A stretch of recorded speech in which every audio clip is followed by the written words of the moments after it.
दोस्तों, आज हम पढ़ने वाले हैं द बेंगल सेलर्स कविता को, जिसे महान कवित्री सरोजिनी नायडू ने लिखा है।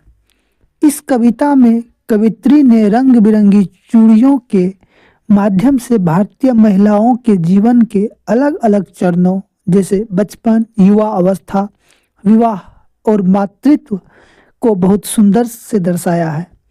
यह कविता भारतीय संस्कृति, नारी सौंदर्य और भावनाओं का अद्भुत चित्रण करती है।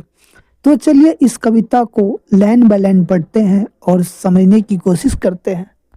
Bengal sellers are we who bear our shining loads to the temple fair. चूड़ी बेचने वाले कहते हैं कि वे मेरे चमकदार चूड़ियाँ को मंदिर के मेले में बेचने के लिए आए हैं। टेम्पल फेयर मतलब होता है मंदिर का मेला। शाइनिंग लोड्स का मतलब होता है चमकती हुई चूड़ियाँ। Who will buy this delicate bright rainbow tinted circles of light. वे लोगों को आकर्षित करते हुए पूछते हैं कि कौन इन सुंदर, नाजुक और इंद्रधनुष जैसी रंगों वाली चमकदार चूड़ियाँ को खरीदेगा। डेलिकेट का मतलब है नाजुक, रेनबो टिंटेड का मतलब होता है इंद्रधनुषी रंगों वाली, सर्कल्स ऑफ लाइट का मतलब है चमकती हुई चूड़ियाँ। Lustrous tokens of radiant lives for happy daughters and happy wives. ये चमकदार चूड़ियाँ खुशहाल बेटियों और पत्नियों के सुखी जीवन का प्रतीक है। चूड़ियाँ भारतीय महिलाओं के सौंदर्य और खुशी का प्रतीक होती है। Some are meet for a maiden wrist, silver and blue as the mountain mist. कुछ चूड़ियाँ अविवाहित युवतियों के लिए उपयुक्त है, जो पर्वतों की धुंध की तरह नीले और चांदी जैसे रंग की है।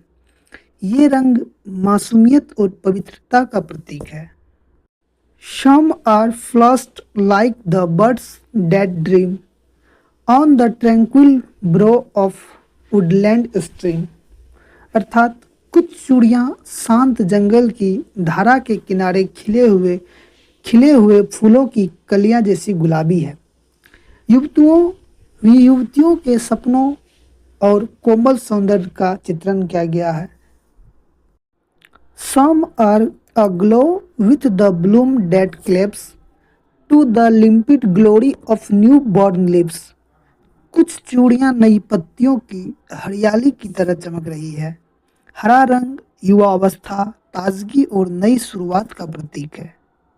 Some are like fields of sunlit corn, meet for a bride on her bridal morn। कुछ चूड़ियाँ धूप में चमकते सुनहरे खेतों के जैसी है, जो दुल्हन के विवाह के दिन के लिए उपयुक्त है। सुनहरा रंग खुशी, समृद्धि और शुभ अवसर का प्रतीक है। Some like the flame of her marriage fire और rich with the hue of her heart's desire। कुछ चूड़ियाँ विवाह की अग्नि की लौ जैसी लाल है और नारंगी है तथा दुल्हन की इच्छाओं से प्रेम को दर्शाती है। ये रंग प्रेम, उत्साह और वैवाहिक जीवन का प्रतीक है। Tinkling, luminous, tender and clear, like her bridal laughter and bridal tear. ये चूड़ियाँ मधुर ध्वनि करती है और दुल्हन की हंसी तथा आंसुओं जैसी भावनाओं को प्रकट करती है। विवाह के समय दुल्हन के मन में खुशी और भावुकता दोनों होती है। Some are purple and gold flecked grey for she who has journeyed through life midway। कुछ बैंगनी, सुनहरी और धूसर रंग की चूड़ियाँ उन स्त्रियों के लिए है जिन्होंने जीवन का आधा सफर तय कर लिया है। ये रंग अनुभव, परिपक्वता और गरिमा का प्रतीक है। Whose hands have cherished, whose love has blessed and cradled fair sons on her faithful breast। उन स्त्रियों ने अपने बच्चों को प्रेम से पाला है और परिवार को स्नेह दिया है। यहाँ माँ के प्रेम और त्याग का वर्णन किया गया है। And serves her house hold in fruitful pride and worships the gods at her husband's side. यह गर्व से अपने परिवार की सेवा करती है और अपने पति के साथ भगवान की पूजा करती है। यह भारतीय नारी के कर्तव्य, श्रद्धा और पारिवारिक जीवन को दर्शाता है। दोस्तों, यह पोएम यही समाप्त होती है। आशा करता हूँ कि आप लोगों को पोएम समझ में आया होगा। मिलेंगे किसी नए वीडियो में किसी नए टॉपिक के साथ, तब तक के लिए बाय।